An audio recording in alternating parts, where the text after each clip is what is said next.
Bienvenidos todos a Audio Lectura Cristiana.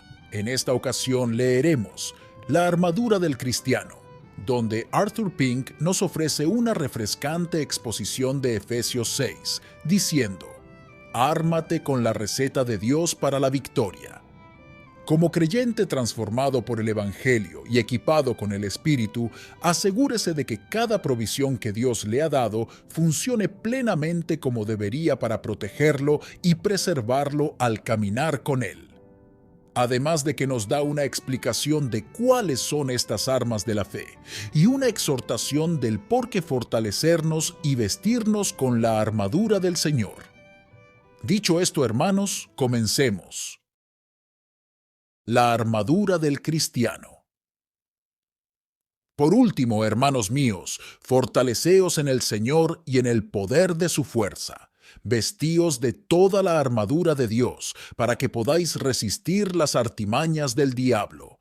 Porque no tenemos lucha contra sangre y carne, sino contra principados, contra potestades, contra los gobernadores de las tinieblas de este mundo, contra la maldad espiritual en las alturas. Por tanto, tomad toda la armadura de Dios, para que podáis resistir en el día malo, y habiendo terminado todo, estar firmes. Estad pues firmes, ceñidos vuestros lomos con la verdad, y vestidos con la coraza de justicia, y calzados vuestros pies con el apresto del Evangelio de la paz. Sobre todo, tomando el escudo de la fe, con el cual podréis apagar todos los dardos de fuego del maligno.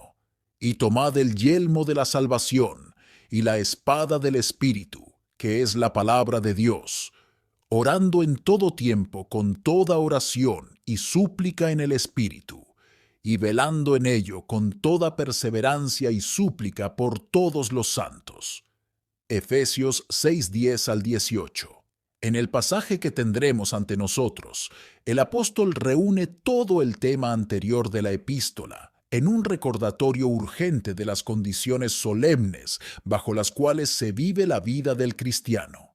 Mediante una figura gráfica, muestra que la vida del cristiano se vive en el campo de batalla, porque no solo somos peregrinos, sino soldados. No solo estamos en un país extranjero, sino en tierra del enemigo.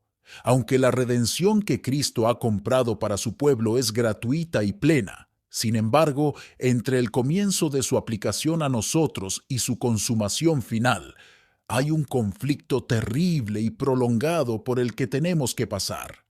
Esto no es simplemente una figura retórica, sino una triste realidad.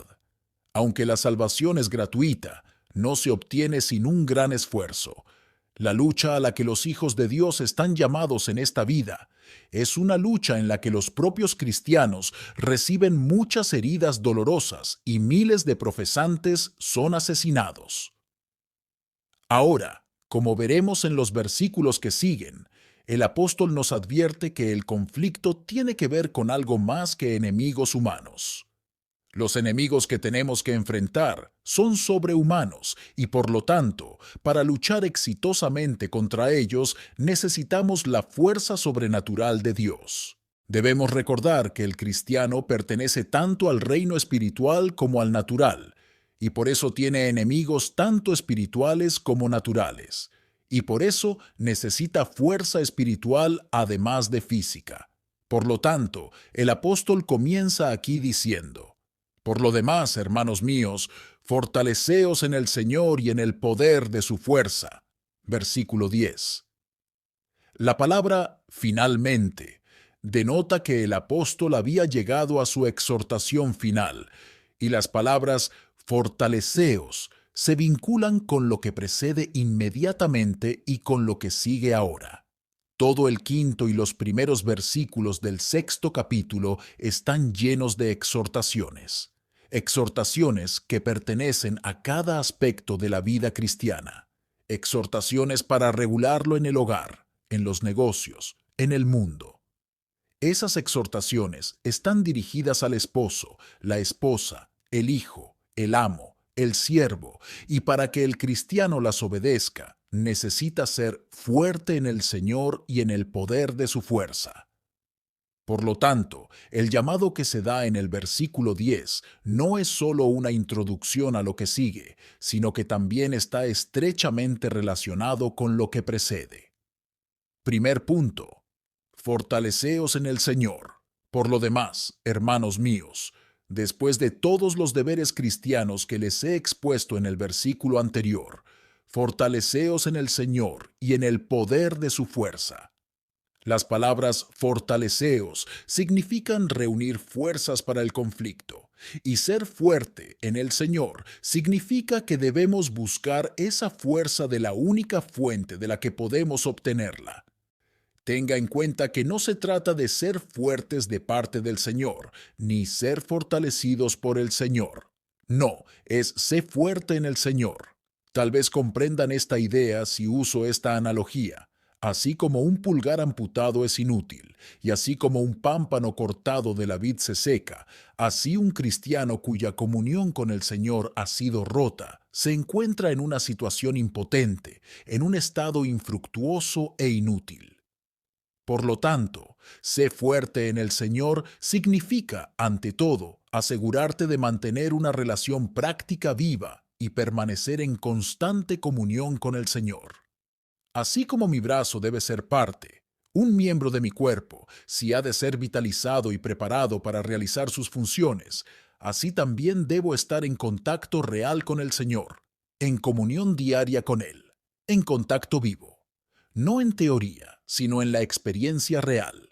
Es profundamente importante que, antes de proceder, comprendamos la exhortación que se encuentra en el versículo 10. De lo contrario, no habrá fuerza para la batalla. Sed fuertes en el Señor y en el poder de su fuerza. A primera vista, parece haber allí una repetición innecesaria, pero no es así. Un soldado no solo necesita fuerza corporal para llevar sus armas pesadas, para esas largas marchas y para esa lucha real, sino que también necesita coraje. Un gigante poderoso que es cobarde no sería ningún tipo de soldado. Las dos cosas principales que se necesitan para quien se dedica a luchar son fuerza y coraje, o vitalidad y un corazón valiente. Y eso es lo que se pretende en el versículo. La última cláusula trae consigo el pensamiento de audacia. Sed fuertes. En la fe, en la esperanza, en la sabiduría, en la paciencia, en la fortaleza, en toda gracia cristiana. Ser fuerte en la gracia es sabernos débiles en el pecado. Es de vital importancia recordar que necesitamos renovar nuestra fuerza y coraje diariamente. Sé fuerte en el Señor. Busca su fuerza al comienzo de cada día. Los que esperan en Jehová tendrán nuevas fuerzas. Isaías 40:31. Dios no nos imparte fuerzas al por mayor. No me dará fuerzas el lunes por la mañana para que dure toda la semana. No, tiene que haber una renovación de nuestras fuerzas. Y esa fuerza tiene que ser extraída del Señor mediante actos de fe, apropiándose de su plenitud. Los enemigos con los que tenemos que luchar no pueden ser vencidos por la sabiduría y el poder humanos, a menos que vayamos al conflicto buscando continuamente a Cristo, en busca de todos los suministros de gracia necesarios, derivando toda nuestra vitalidad de Él. Seguramente seremos derrotados. Punto 2. La armadura de Dios. Vestíos de toda la armadura de Dios, para que podáis estar firmes contra las artimañas del diablo. Versículo 11.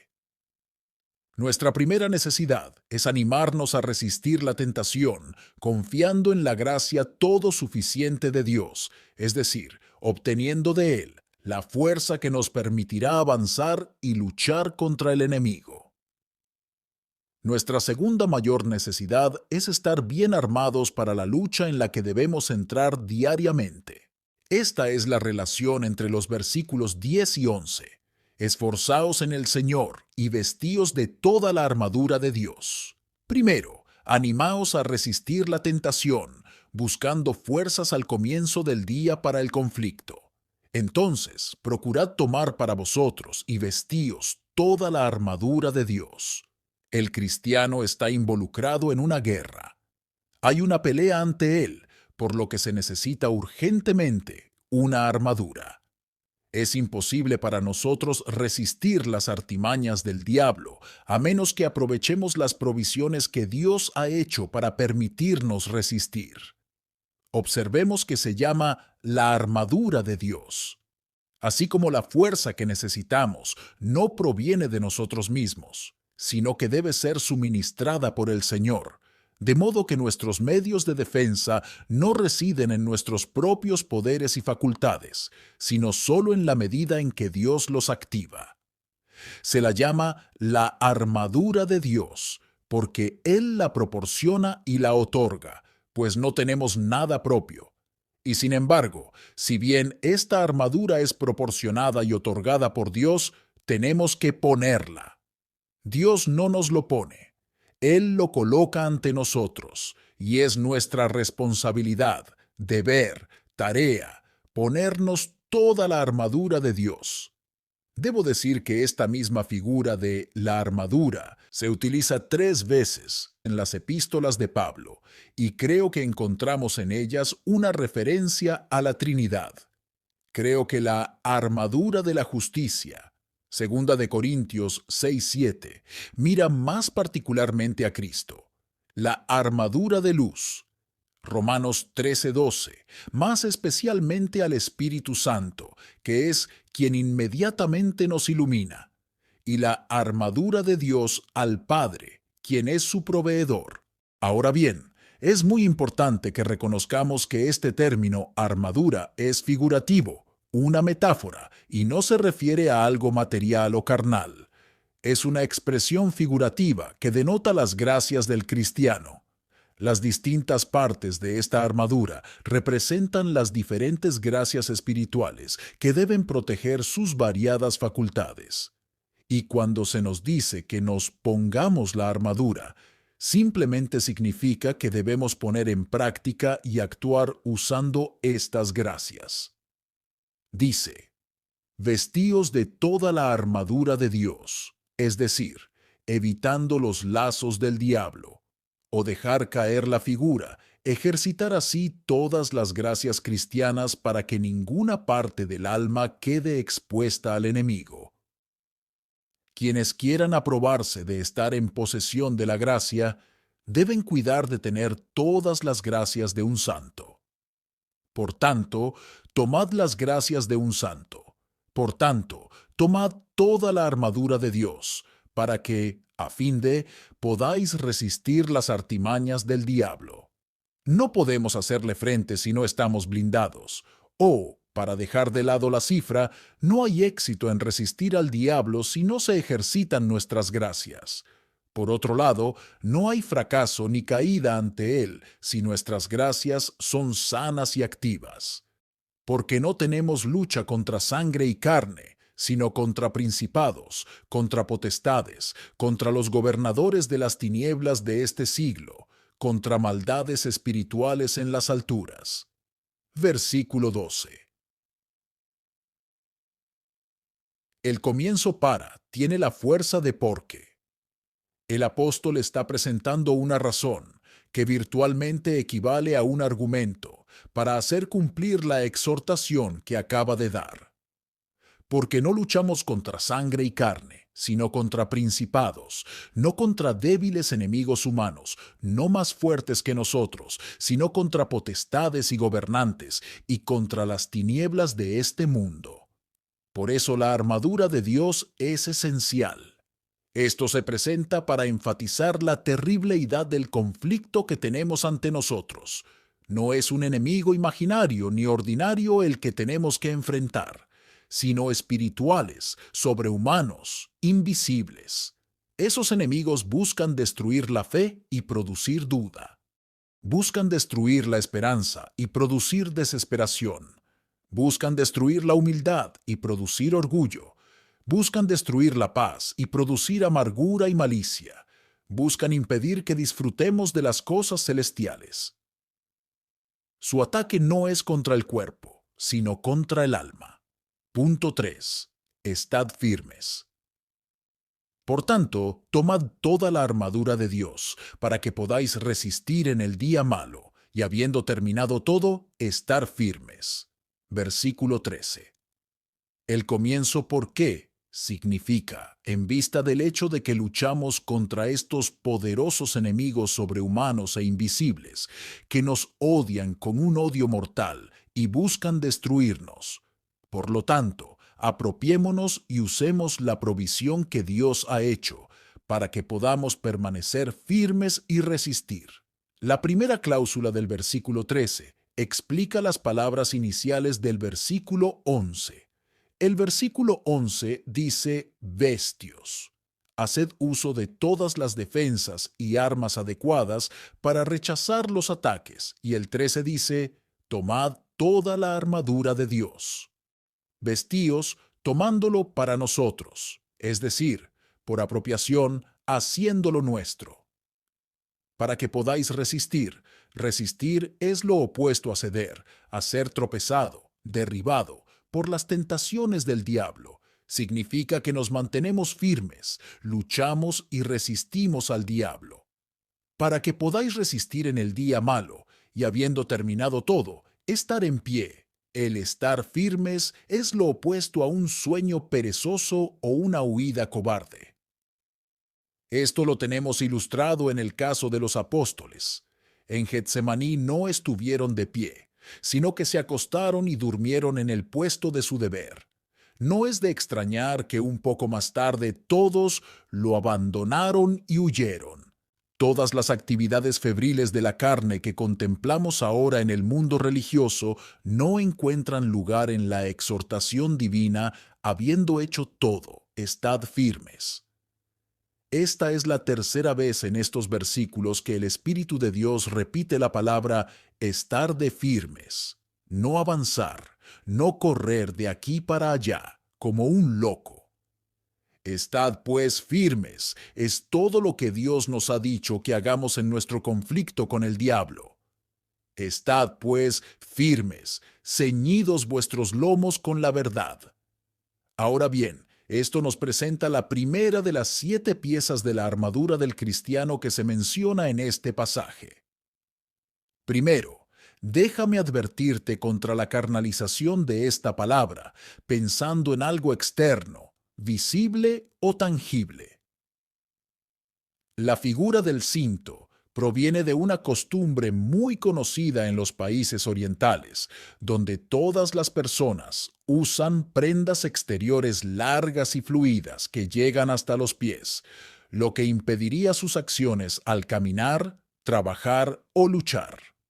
Lo primero que hace una persona allí cuando está a punto de estar activo es ceñirse alrededor de la cintura esa prenda exterior que llega hasta el suelo.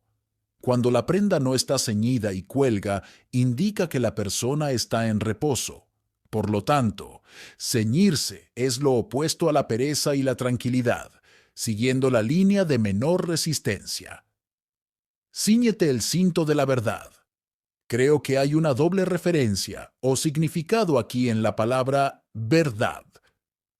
Pero antes que nada, quiero abordar qué es lo que debemos ceñir. Punto 4. El cinturón de la verdad. El pectoral es para el corazón, el yelmo para la cabeza. ¿Para qué sirve entonces el cinto?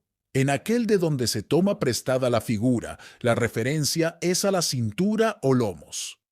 ¿Pero qué denota esa metáfora? Sencillamente el centro o motivo principal de todas nuestras actividades. ¿Y qué es eso? Obviamente, es la mente. La mente es el motivo principal de la acción. Primero el pensamiento y luego su ejecución. Primera de Pedro 1:13 nos ayuda aquí. Ceñid los lomos de vuestra mente. Ciñan vuestros lomos con la verdad. No se trata tanto de que abracemos la verdad, sino de que la verdad nos abrace a nosotros. Por tanto, la referencia espiritual es a retener y regular los pensamientos de la mente. Si permitimos que nuestros pensamientos e imaginación se vuelvan locos, no tendremos comunión con Dios ni poder contra Satanás. Si nuestros pensamientos no son llevados cautivos, en obediencia a Cristo, el diablo pronto se apoderará de nosotros. Tener vuestros lomos ceñidos con la verdad. Creo que la palabra verdad hace referencia, en primer lugar, a la palabra de Dios. Tu palabra es verdad. Juan 17:17. Eso es lo que debe regular la mente, controlar los pensamientos, dominar las imaginaciones. Debe haber un conocimiento de la fe, el amor y la sujeción a la palabra de Dios. Estad pues firmes, teniendo vuestros lomos, tu mente, ceñidos con la verdad. Ahora bien, esto nos sugiere la cualidad característica del adversario, contra el cual estamos llamados a armarnos. Satanás es un mentiroso, y solo podemos enfrentarlo con la verdad. Satanás prevalece sobre la ignorancia mediante astucia o engaño, pero no tiene poder sobre aquellos cuyas mentes están reguladas por la verdad de Dios. Si permanecéis en mi palabra, entonces sois verdaderamente mis discípulos, y conoceréis la verdad, y la verdad os hará libres. Juan 8:31 al 32. Libres de las fatigas, el poder y los engaños de Satanás. Creo que la palabra verdad aquí tiene un segundo significado. Tomemos, por ejemplo, el Salmo con 51:6. Dios desea la verdad en lo interior. Verdad allí significa realidad, sinceridad. La verdad es lo opuesto a la hipocresía, la simulación, la irrealidad. Por eso el cinto de la verdad es lo primero, porque si falta, todo lo demás es vano e inútil. La fuerza de toda gracia reside en su sinceridad. En Primera de Timoteo 1:5 leemos acerca de la fe no fingida, que significa fe verdadera, genuina y real, en contraste con una fe que es solo teórica, nocional, sin vida, inoperante, una fe que se marchita por completo ante el fuego de la prueba. La gracia sea. Hay miles de protestantes que tienen un amor por Cristo similar al que los romanistas tienen por su madre, María. Es meramente un amor natural, un sentimiento carnal, una emoción carnal. Pero el amor genuino y espiritual por Él se esfuerza por agradarle. Es algo intensamente práctico, un principio de santa obediencia. Oh, cómo necesitamos examinar nuestras gracias y probarlas con las Escrituras, para ver si nuestra fe y nuestro amor son genuinos. Repetimos que la realidad y la sinceridad es la fuerza de toda gracia cristiana. Por eso el cinturón de la verdad ocupa el primer lugar en las distintas piezas de la armadura. El cinto de la verdad, correspondiente al cinturón militar del guerrero, significa entonces la mente regulada por la palabra de Dios y custodiada por una sinceridad real. Y solo esto nos protegerá contra las tentaciones de Satanás hacia la negligencia, la astucia y la hipocresía. Solo cuando nos pongamos de esto, seremos capaces de estar firmes contra las artimañas del diablo. Estar firmes es resistirle de tal manera que él no nos derribe. Ponernos el cinto de la verdad significa aplicar la palabra a los primeros movimientos de nuestra mente. Aquí es donde Eva falló. Había recibido la palabra, pero no por amor a ella. En lugar de resistir al diablo, ella conversó con él. En lugar de que la verdad frenara su imaginación y su deseo, ella la arrojó de sí. ¡Qué diferente con Cristo! Cuando Satanás se acercó a él, estaba ceñido con el cinto de la verdad. Sus pensamientos estaban regulados por la palabra y había una absoluta sinceridad hacia Dios. Punto 5. La coraza de justicia. La segunda parte, o pieza de la armadura del cristiano, se menciona en el versículo 14. Y vestidos con la coraza de justicia. En primer lugar, observe la conexión y, que da a entender que existe una relación muy estrecha entre la mente ceñida con la verdad y el corazón protegido con la coraza de justicia. Todas estas 7 piezas de armadura no están tan conectadas, pero la I, aquí entre las dos primeras, denota que están unidas inseparablemente. Ahora bien, obviamente, La coraza de justicia es la protección que necesitamos para el corazón. Este versículo es muy paralelo a Proverbios 4:23. Con toda diligencia guarda tu corazón, entendiendo por corazón los afectos y la conciencia. Así como había una doble referencia en la palabra verdad, primero a la palabra de Dios y segundo a la sinceridad de espíritu, así creo que hay una doble referencia aquí en la coraza de justicia. Creo que se refiere a esa justicia que Cristo obró por nosotros y esa justicia que el Espíritu obra en nosotros, tanto la justicia que se imputa como la justicia que se imparte, que es lo que necesitamos si queremos resistir los ataques de Satanás. Podríamos comparar primera de Tesalonicenses 5:8. Nosotros, los del día, seamos sobrios, vestidos con la coraza de la fe y del amor. Últimamente me ha impresionado bastante notar la frecuencia con la que aparece la palabra sobrio en las epístolas, ya sea en su forma sustantiva o verbal. La sobriedad es lo que debe caracterizar e identificar al pueblo de Dios. Es lo opuesto a esa frivolidad superficial, que es una de las características sobresalientes de los mundanos de hoy. Es lo opuesto a la ligereza y también a esa inquietud febril de la carne, por la que tantos están intoxicados religiosamente y en todos los sentidos. Pero nosotros, que somos del día, seamos sobrios, revistiéndonos con la coraza de la fe y del amor. Aquí, por supuesto, tiene el significado secundario de lo que se considera en Efesios 6:14. Es la justicia práctica, como la que encontramos en Apocalipsis 19:8. Esta segunda pieza de la armadura, como he dicho, está inseparablemente conectada con el cinto de la verdad, porque la sinceridad de mente y la santidad de corazón deben ir juntas. Es en vano pretender lo primero, si falta lo segundo. Donde hay genuina sinceridad de mente, habrá y hay santidad de corazón. Ponernos la coraza de justicia significa mantener el poder de la santidad sobre nuestros afectos y nuestra conciencia. Un versículo que nos ayuda a entender esto es Hechos 24:16. En esto procuro tener siempre una conciencia libre de ofensa para con Dios y con los hombres. Allí tenemos una ilustración de un hombre que toma para sí y se pone la coraza de justicia. Pablo se esforzó por mantener una buena conciencia, tanto hacia Dios como hacia los hombres, y eso requiere diligencia diaria y esfuerzo persistente. Ahora bien, la coraza de justicia sirve para resistir las tentaciones de Satanás hacia la impiedad. El cinturón de la verdad es para hacer frente a las malas sugerencias de Satanás para contaminar la mente. Se necesita la coraza de justicia para frustrar sus esfuerzos, por corromper los afectos o contaminar la conciencia. Donde hay una conciencia que nos reprocha, pronto somos víctimas de otros ataques del diablo. Punto 6.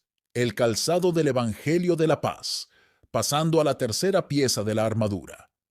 Y calzados los pies con el apresto del Evangelio de la Paz. Esta es quizás la más difícil de entender y definir de las 7 piezas de la armadura. Y sin embargo, si nos aferramos al primer pensamiento, que el Espíritu Santo está usando una figura retórica aquí, que la referencia es a lo interno más que a lo externo, a lo espiritual más que a lo material, y también que Él está siguiendo un orden lógico. No debería haber mucha dificultad para determinar qué se entiende por calzado de paz. Así como el cinto de la verdad tiene que ver con la mente, la coraza de justicia con el corazón, así los zapatos para los pies son figura de lo que concierne a la voluntad. A primera vista, esto puede parecer exagerado, pero si pensamos por un momento, debería ser obvio que lo que los pies son para el cuerpo, la voluntad lo es para el alma. Los pies llevan el cuerpo de un lugar a otro, y la voluntad es la que dirige las actividades del alma. Lo que decide la voluntad Eso es lo que hacemos. Ahora la voluntad debe ser regulada por la paz del Evangelio. ¿Qué se quiere decir con eso? Esto, al reconciliarnos con Dios y tener buena voluntad para con nuestros semejantes, el Evangelio es el medio o instrumento que Dios utiliza. Se nos dice en el Salmo 110:3, tu pueblo estará dispuesto en el día de tu poder. Eso significa mucho más de lo que estarán dispuestos a escuchar y creer las buenas nuevas del Evangelio. Se incorpora sustancialmente al Evangelio todo lo que estaba contenido tanto en la ley moral como en la ceremonial. El Evangelio no es solo un mensaje de buenas nuevas, sino un mandamiento divino y una regla de conducta. Porque ha llegado el momento en que el juicio debe, no deberá, ahora ni en el futuro, comenzar por la casa de Dios, y si primero comienza por nosotros, ¿cuál será el fin de los que no obedecen al Evangelio de Dios? Primera de Pedro 4:17. Sí, el Evangelio es una regla a la que hay que someterse, un fiat divino que exige obediencia. Vuestra sujeción profesada al Evangelio de Cristo. Segunda de Corintios 9:13. Esas palabras carecen absolutamente de significado hoy en 9 círculos de 10 en toda la cristiandad, porque el Evangelio no significa nada para ellos excepto buenas nuevas. No hay nada a qué estar sujeto. Esto es en parte lo que tengo en mente cuando digo que se traslada y encarna en el Evangelio la sustancia de todo lo que se encuentra en la ley. Permítanme decirlo de otra forma. Todas las exhortaciones contenidas en las epístolas del Nuevo Testamento no son más que explicaciones y aplicaciones de los 10 mandamientos. El Evangelio requiere que nos neguemos a nosotros mismos, tomemos la cruz diariamente y sigamos a Cristo en el camino de la obediencia sin reservas a Dios.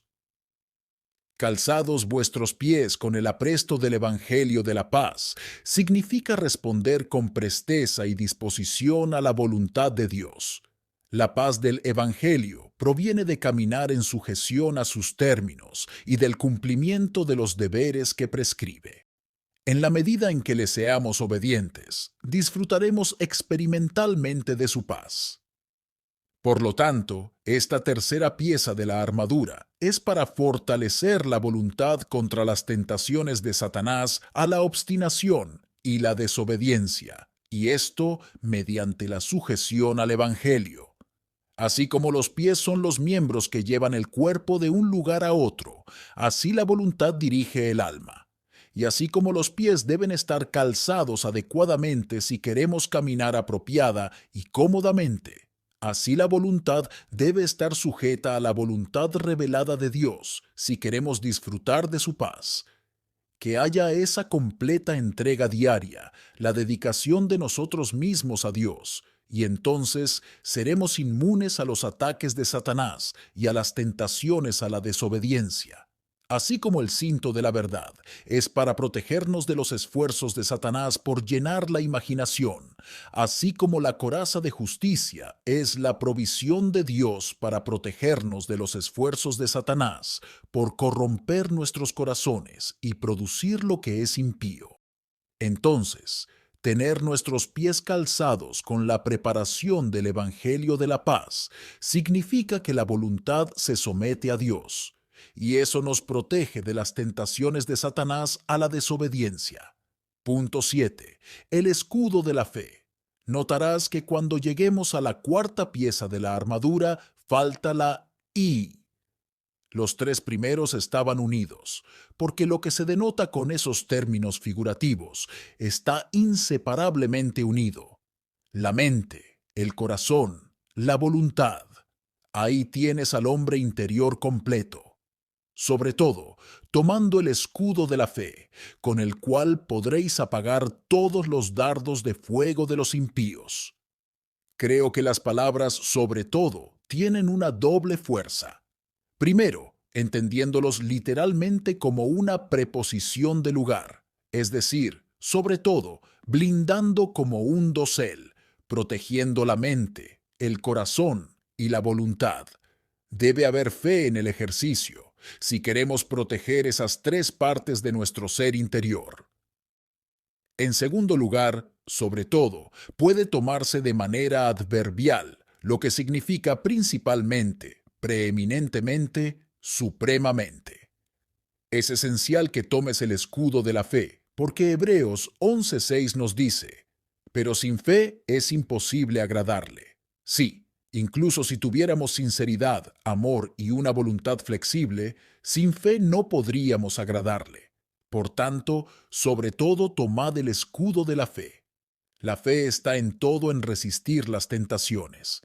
Debemos estar plenamente persuadidos de la inspiración divina de las Escrituras, si queremos sentirnos asombrados por sus preceptos y alegrados por sus estímulos. Nunca prestaremos debida atención a las advertencias o consuelos divinos, a menos que tengamos confianza explícita en su autoría divina. Toda la victoria se atribuye aquí a la fe sobre todo.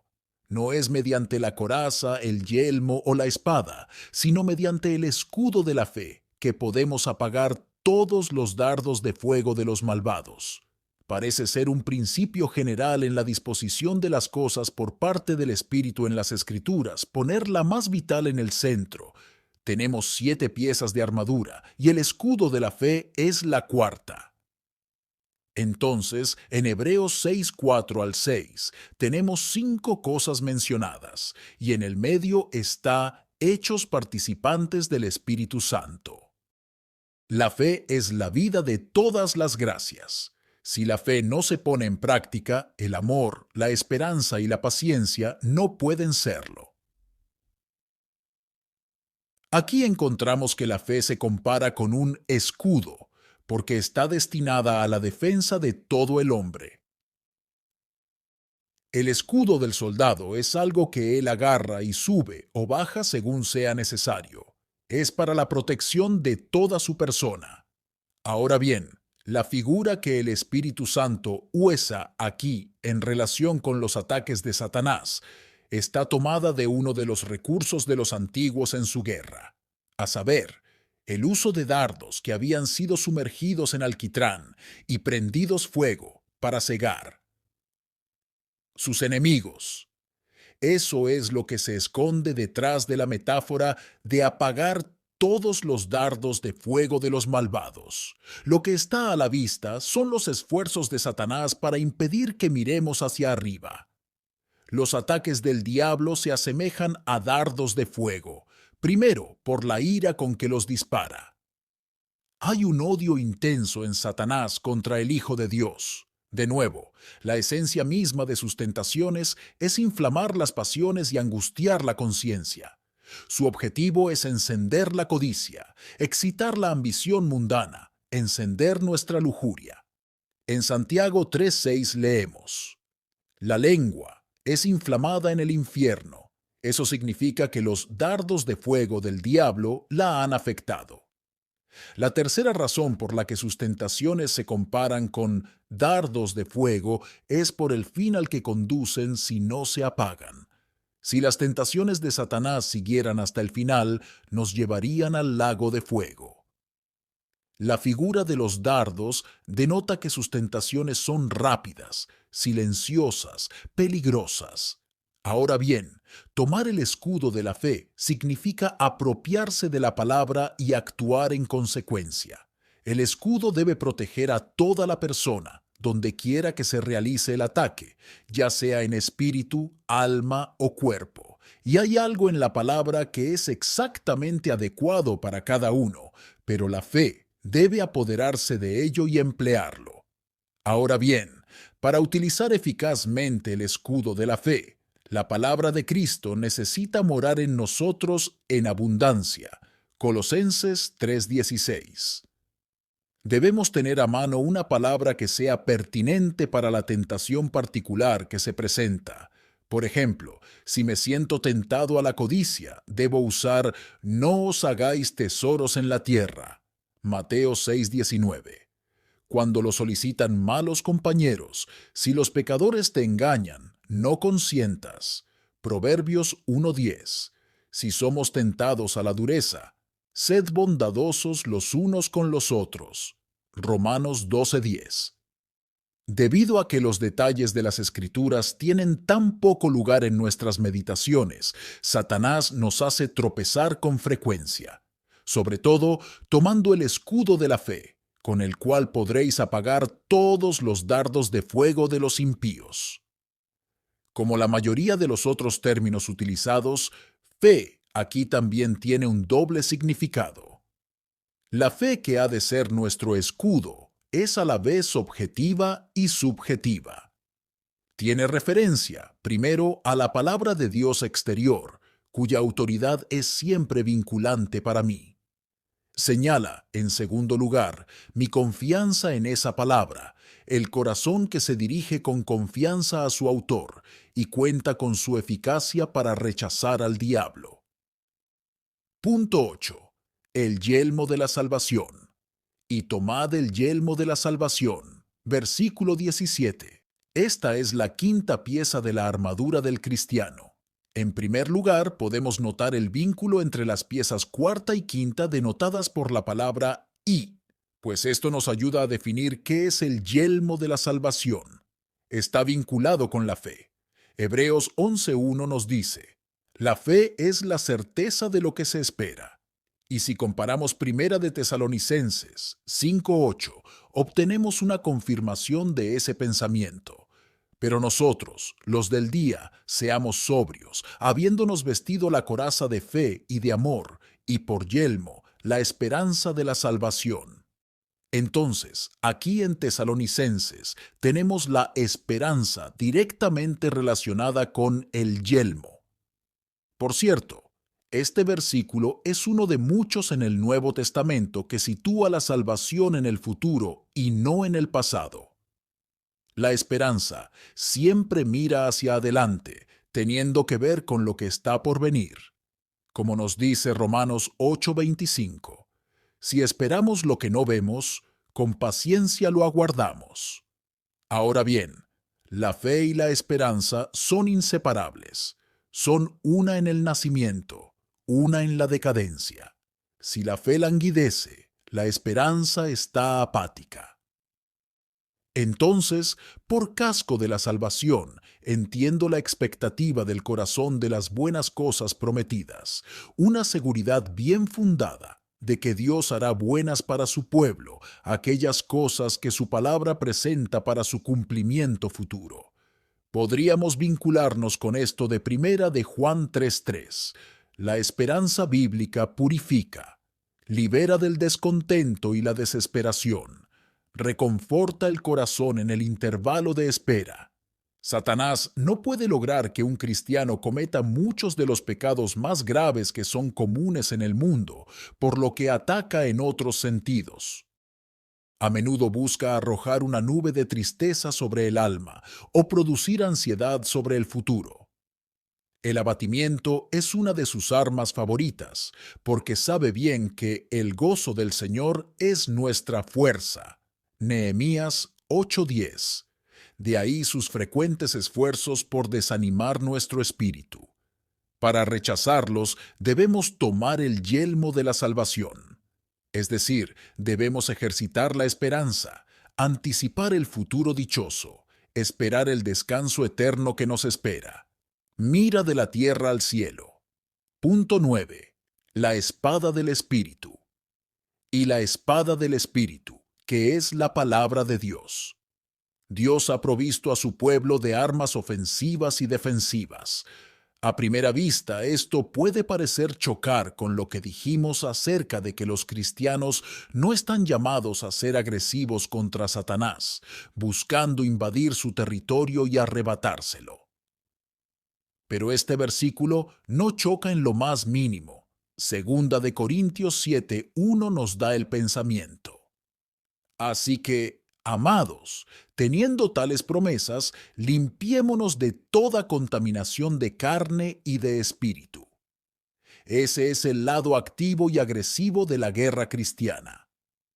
No solo debemos resistir nuestras concupiscencias, sino también dominarlas. Es significativo notar cuán tarde se menciona en esta lista la espada del Espíritu. Algunos han pensado que debería haber sido lo primero, pero no se menciona hasta el sexto lugar. ¿Por qué? Creo que hay una doble razón. Primero, porque todas las demás gracias o armas que se han mencionado son necesarias para hacer un buen uso de la palabra.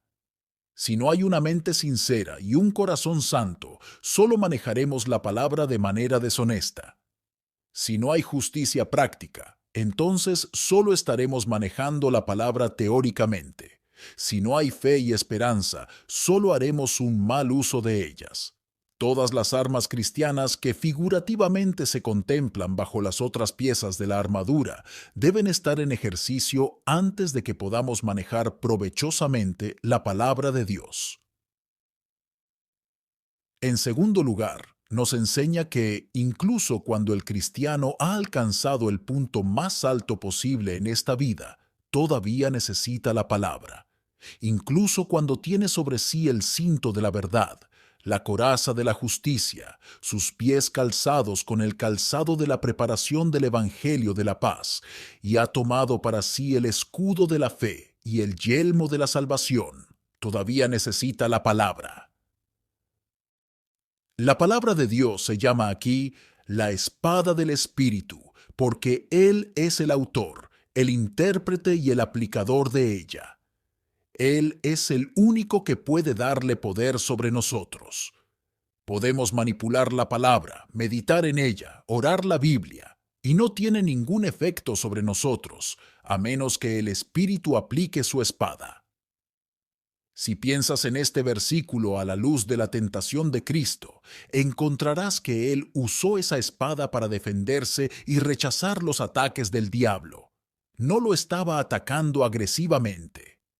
Y también es una bendición señalar que, como hombre dependiente, usó esa arma en el poder del Espíritu. Punto 10. Orando siempre. La última pieza de la armadura se da en el versículo 18. Orando en todo tiempo, con toda oración y súplica en el Espíritu, y velando en ello con toda perseverancia y súplica por todos los santos. La oración es la única que nos da la fuerza necesaria para utilizar las demás piezas de la armadura. Después de que el cristiano ha tomado consigo esas 6 piezas, antes de estar completamente equipado para salir a la batalla y preparado para la victoria, necesita la ayuda de su general. Por esto, el apóstol nos invita a orar siempre con toda súplica del Espíritu. Debemos luchar de rodillas. Solo la oración puede mantener vivas las diferentes gracias espirituales representadas en las distintas piezas de la armadura.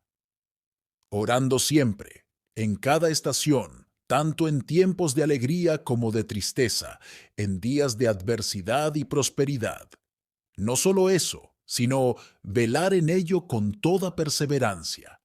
Ese es uno de los elementos esenciales para que prevalezca la oración. La perseverancia. Tenga cuidado de no ceder, no desmayar ni desanimarse. Continúe. El versículo 18 es como si el apóstol dijera: no olviden buscar al Dios de esta armadura y suplicar humildemente por su ayuda, porque solo aquel que nos ha dado estas armas puede permitirnos hacer un uso exitoso de ellas. Algunos lo han llamado el verso completo. Orando siempre con toda oración, con toda perseverancia y súplica por todos los santos. Piensa no solo en ti mismo, sino también en tus compañeros soldados que están involucrados en la misma batalla. Pregunta: ¿qué significa el versículo 12? Respuesta: no se refiere a la esfera o lugar donde se realiza la lucha en sí, pero enfatiza el hecho de que los enemigos que atacan al cristiano son sobrehumanos. No debemos interpretar ese versículo mediante el lenguaje de la geografía terrestre. No dice: porque luchamos en las alturas contra principados y potestades. No, los lugares altos están relacionados con aquellos que atacan al cristiano y no con el lugar donde se realiza la lucha. Amén. Arthur Pink Bautista, Independiente Inglés. Pink estudió brevemente en el Moody Bible Institute. Pastoreaba iglesias en Estados Unidos y Australia. Muchas gracias por escuchar Audio Lectura Cristiana. El Señor les bendiga, amados hermanos. Hasta la próxima.